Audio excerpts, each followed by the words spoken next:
RRI Net. Informasi, budaya, dan global. RRI Net, radio visual.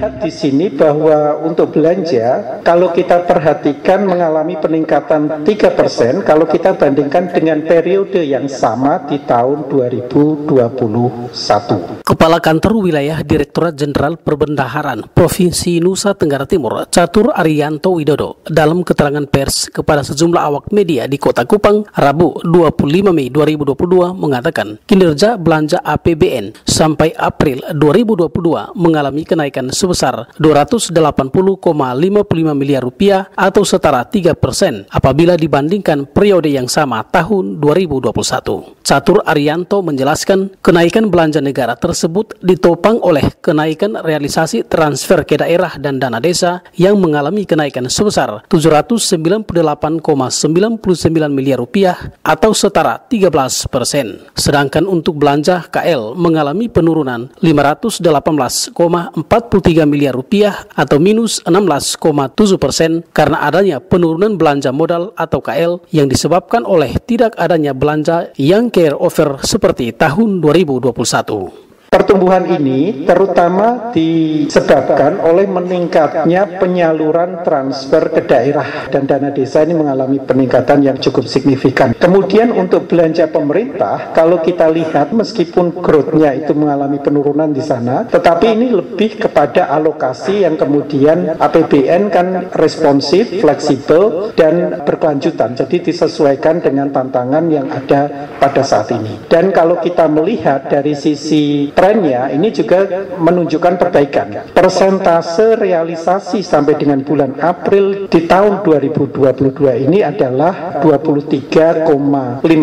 untuk belanja pemerintah pusat. Kalau kita bandingkan dengan periode sebelumnya di tahun 2021 itu hanya 23,2%.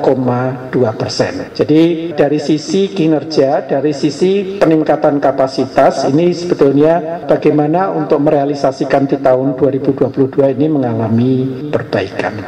Catur Ariyanto Widodo turut menyampaikan bahwa realisasi belanja menurut jenis dan fungsi sampai tanggal 31 April 2022, realisasi belanja pegawai yang terbesar adalah pada komponen belanja gaji dan tunjangan PNS dan TNI Polri. Sedangkan realisasi belanja barang terbesar adalah pada belanja barang operasional yang juga termasuk pembayaran penghasilan PPN-PN. Kemudian untuk belanja modal di sini sebagian besar digunakan untuk jalan, irigasi, dan jaringan. Jadi ini termasuk untuk pembangunan infrastruktur, ini ada masuk di dalam golongan ini. Kemudian untuk belanja bantuan sosial, itu sebagian besar untuk bansos, untuk perlindungan sosial. Sementara untuk per fungsi terbesar adalah di fungsi pelayanan umum, diikuti dengan fungsi ekonomi, dan kemudian diikuti dengan fungsi ketertiban dan keamanan.